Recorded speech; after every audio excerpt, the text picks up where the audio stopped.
Government क्या action लेगी इस पूरे के पूरे आंदोलन के बाद? मैडम गवर्नमेंट एक्शन लेगी। सभी विभाग इकट्ठे होकर जो निगमों में है वो सभी आंदोलन कर रहे हैं। 9 अक्टूबर को जो आदेश दिया था भजन लाल सरकार ने, तो ये इसलिए दिया था अगर भाई कोई आंदोलन करते हैं तो ठीक है भाई, है उसी स्थिति में उपेक्ष रह जाएगी। अगर कोई आंदोलन नहीं करेगा तो वो धीरे धीरे सभी की हटा देंगे। ये मंशा है सरकार की। अब ये गहलोत सरकार ने 2023 में ओपीएस लागू की। इससे पहले भी हमने सभी विभागों ने ओपीएस के लिए कई आंदोलन किए, बड़े छोटे। तो ये जो आंदोलन किए उनके लिए सब हमारा हक है। हमारे पैसा काटती है सरकार, ऐसा तो नहीं सरकार अपने पास से मिलाती है। एमपीएस के अंदर ये शेयर मार्केट में लगाती है। शेयर मार्केट अगर ऊपर जाता है तो शेयर मार्केट के अंदर अगर प्रॉफिट होगा तो ही हमें पैसे दिए जाएंगे। अगर घाटे में चला गया तो हमें कुछ नहीं मिलेगा। जब तक 60 साल तक कोई नौकरी करता है तब तक वहां तक पैसा मिल रहा है। बुढ़ापे में किसी के बच्चे या कहीं विदेश चले जाते हैं या कोई सहारा नहीं देते तो एक पेंशन ही तो है जो आधी तनख्वाह मिलती है, तो लास्ट में वो एक गुजारा रहता है व्यक्ति के। अगर वो भी ना मिले तो फिर वो दर दर की ठोकरें खाता फिरेगा कोई भी हो। तो अगर सरकार ही ये बुढ़ापे का सहारा नहीं मानेगी, अगर विधायक सांसदों के जो बिल पेश करते हैं संसद में, हर साल वो पैसे बढ़ाते हैं 5 साल 10 साल से, तब तो एक हो जाते हैं सभी पार्टियां। और ऐसे खुद ओपीएस क्यों ले रहे हैं भाई? अगर ओपीएस हमें विभाग वालों को किसी को भी नहीं दी जा रही, बंद कर दो फिर भाई। अगर सांसदों के एमएलए की उनकी सभी की कर दो ना, विधायकों की, वो पेंशन क्यों ले रहे हैं? हम तो हमारा काम तो कर रहे हैं ना, 60 साल हमारी जिंदगी खपा रहे हैं और हम 24 आवर इमरजेंसी में ड्यूटी करते हैं। आजकल तो बीएलओ वगैरह भी लगाए हुए बेचारे सारे दिन घिसते रहते हैं। वो ये बीएलओ हर किसी डिपार्टमेंट में इतना दबाव है कि कर्मचारियों की भर्ती निकाली नहीं जा रही। हर विभाग को प्राइवेट सेक्टर में दिया जा रहा है। पुराने कर्मचारी हैं उनको इतना दबाव बनाया जा रहा है कि आदमी पे एक्स्ट्रा एक ही आदमी को 3-3 4-4 आदमियों का काम दिया जा रहा है। फिर भी हर त्योहार पे हमें छुट्टी नहीं मिलती, स्पेशल ड्यूटी लगाई जाती है। और हमें अनाउंस भी मिलता था वो टाइम, वो भी बंद कर दिया आजकल। तो कई नुकसान हमारे विभाग को, फिर भी घाटे में बता रहे हैं। तो प्रॉफिट तो सिटी में जो विभाग है वहाँ तो प्रॉफिट ही। मैं गांव में अगर वैसे चोरी देखी जाए तो सभी जगह होते हैं, उसका शिकंजा सभी पे कसो। फिर सबको ही डाल दिया, निगम, राजकीय, विश्वविद्यालय सब आ गए। जो निगम में आते हैं ना वो सब आ गए। अगर इनका ये सरकार का मंशा है कि अभी पहले निगम की हटा दी ओपीएस, अगर निगम वाले कुछ विरोध नहीं करेंगे, आंदोलन नहीं करेंगे तो वो सभी की हटा देंगे। ये मंशा है भजन लाल जी सरकार की है, तो ये गलत है ना ये भाई। अगर कोई आइए, हाँ बताइए। नहीं मैडम मैं ये कह रहा हूँ, ये प्रेजेंटेशन गलत कर रहे हैं। ये सरकार की दमनकारी नीतियाँ हैं और कुछ नहीं है। ये टेस्ट कर रहे हैं कि हम कितना संघर्ष करते हैं, पर घायल कर रहे हैं हमको संघर्ष कर करके, और बाकी का कुछ नहीं। अब निगम है, बोर्ड हैं और ये जो सेल्फ गवर्नमेंट्स हैं, ऑटोनोमस बॉडीज हैं, इनके लिए अलग से इन्होंने एक वो खोल दिया पिंडारा कि भाई इनको नहीं देंगे। और गाठे का एक नया नाम लिया। गाठा तो गवर्नमेंट सब खुद घाटे में चल रही है और ड्राफ्ट में चल रही है गवर्नमेंट खुद, और कर क्या रहे हैं मतलब ये लोग। अब ये जान करके हम लोगों को तंग कर रहे हैं, रिटायर्ड पर्सन्स को भी तंग कर रहे हैं, वर्तमान को भी, इनको आगे भी होगा। आगे आने वाले टाइम में बहुत दयनीय स्थिति है। बट हमारे में जितना दम है, जब तक हम इसके लिए लड़ेंगे, हमारा हक है मैडम। और ये हमारे लिए कोई दान दक्षिणा नहीं है, ये हमारा मेहनत का पैसा है। मेहनत का पैसा। हम इतने साल सर्विस देते हैं, 24 आवर्स ड्यूटी लेते हैं, हमारे से ये करते हैं। मतलब इनका ये गवर्नमेंट का जो गवर्नेंस ही खत्म होने जा रहा है मैडम। ये तो मतलब they don't know how to govern. एक बेसिक चीजें होती है उनकी, कर्मचारियों की, अपने सिटीजन्स की सिक्योरिटी, सेफ्टी, कोई मतलब ही नहीं है। गवर्नमेंट चल रही है कि नहीं चल रही है पता ही नहीं चल रहा। इतनी मनमानी आपको आप देख रहे हो सारा जो कर दिया। मतलब लड़ाई भी आप किस हद तक की लड़नी पड़ रही है हमको। देखिए ये तो लाजमी बात है, परेशान होना तो बनता ही है कि आदमी जो है 60 साल तक बड़ी मेहनत करता है कि ये पैसा मुझे बाद में मिलेगा एट द एंड, और उस पैसे को कहीं ना कहीं मैं खर्च करूंगा, लगाऊंगा। अब ये पैसा ही नहीं मिलेगा तो आदमी जाएगा कहाँ जाएगा सर? बिल्कुल सही है। ये 9 तारीख का जो ऑर्डर है ये तुगलकी आदेश है। हमारे गुप्ता जी से इतने पीड़ित हैं जिसकी वजह से न सो पाते, न घर में चैन है, न बाहर चैन है। अब आप गुप्ता जी से पूछिए रियलिटी। गुप्ता जी को मैं पर्सनली जानती हूँ और ये आज से परेशान नहीं है। मैं इनको 3-4 साल से देख रही हूँ कि ये तब से बता रहे हैं अपनी पेंशन के बारे में। पर्सनली मैं इनको जानती हूँ, पर्सनली 3-4 साल से मैं इनसे सुन रही हूँ। 3-4 साल से मैं ये सुनते आ रही हूँ। गुप्ता जी क्या कहेंगे? भाई ओपीएस वो पेंशन हमारा सीपीएस का पैसा हमको दिया, और वही ब्याज सहित हमसे वापस ले लिया, उस पर इंटरेस्ट पे लिया, तब ये ओपीएस पेंशन स्कीम दी, फिर इसको वापस ले लिया, हमारा पैसा और बर्बाद किया। जो पैसा दिया था कहीं से इकट्ठा करके जमा कराया, उस पर इंटरेस्ट लिया गवर्नमेंट ने, और आज उस ओपीएस स्कीम को वापस ले रही है। हमारी प्लानिंग आगे तक की डिस्टर्ब होगी। अब वो जो पैसा जिनसे लिया उनको कहाँ से चुकाएंगे? पेंशन नहीं मिलेगी तो घर का गुजारा कैसे? 4 आदमी ने सुसाइड कर लिया, 4 आदमी ने मैडम सुसाइड कर लिया इस आदेश के बाद में। 2 गंगानगर से हैं, 2 जयपुर से। उनके परिवार का क्या होगा मैडम?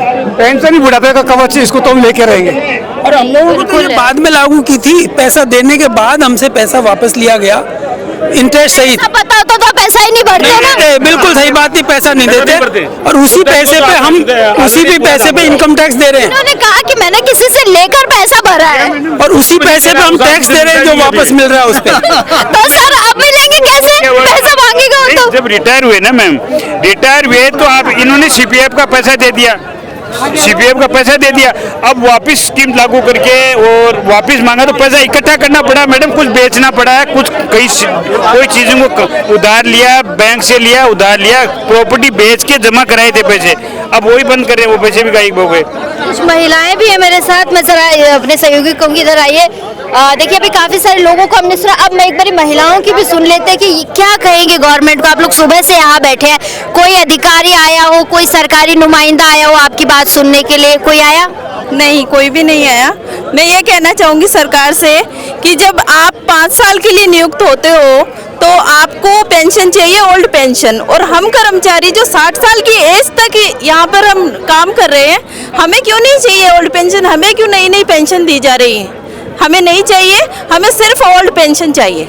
चलिए कोई बात नहीं। क्या कुछ कहेंगे भजनलाल, सरकार आपकी बात सुनेगी या नहीं सुनेगी? क्योंकि मैं 2-3 साल से लोगों को देख रही हूँ, ओपीएस को लेकर लोग काफी आंदोलित है, लेकिन ये बात शायद भजनलाल जी तक पहुँच नहीं रही है। चाहे सरकार कांग्रेस सरकार हो चाहे बीजेपी सरकार, तो ये दोनों सरकारें हमेशा कर्मचारी विरोधी रही है।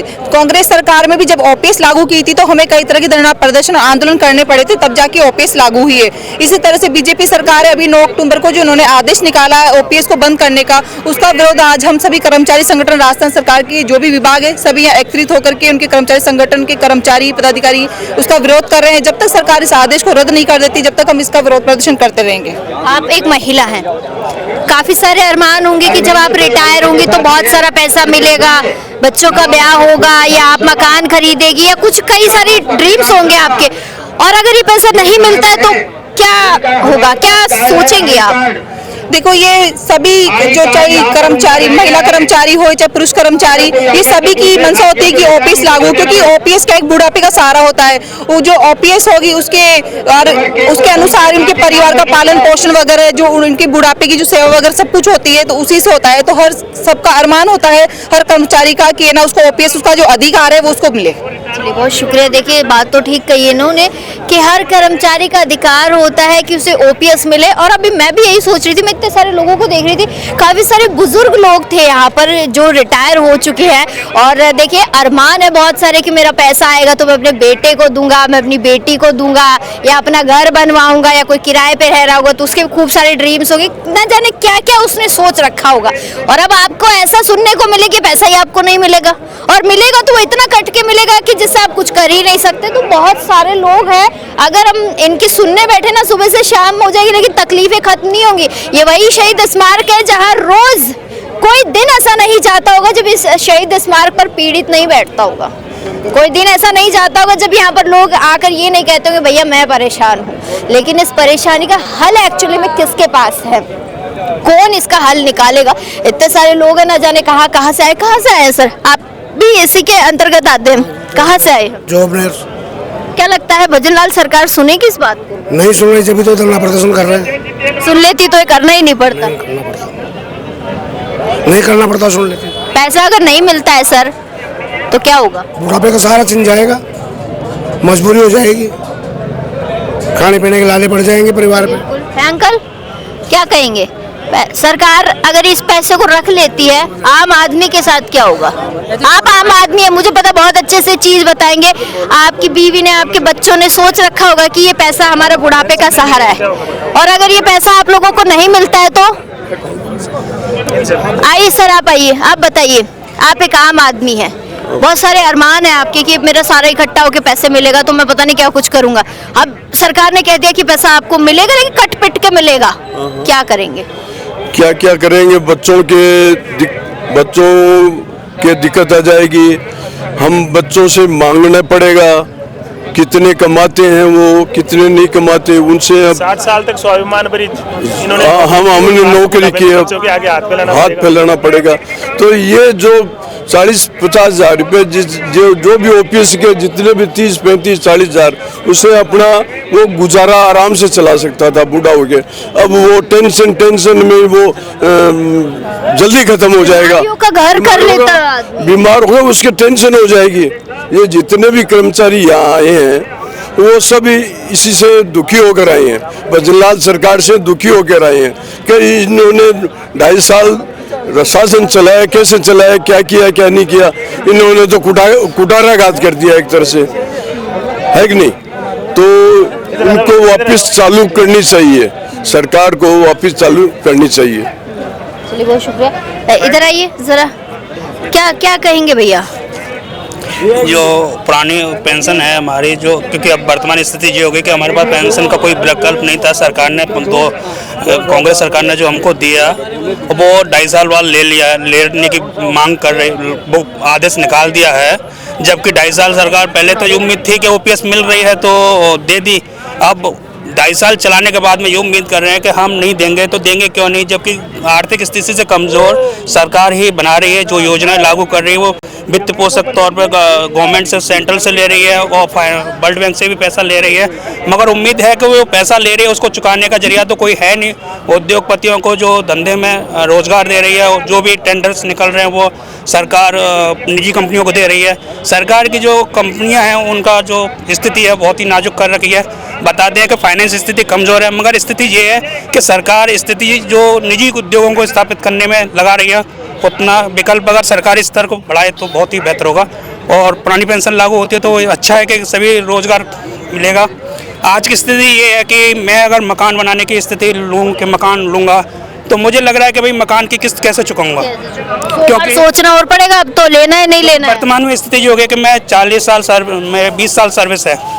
अब पैसा इतना है कि भाई मकान लूँ तो अभी मकान 50 गज का लूँ तो भी 35-40 लाख का आ रहा है।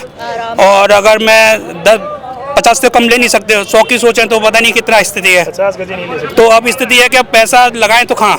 अब उम्मीद है कि अभी मान लीजिए ले भी लिया लोन, लास्ट टाइम में रिटायरमेंट होंगे तो उम्मीद है कि अभी हमारी स्थिति ये है कि बिजली बोर्ड की कि सरकार योजनाएं तो चला रही है मगर पैसा कहाँ से आ रहा है वो नहीं दे रही है। ये है तो बात तो आपने बहुत ठीक कही है कि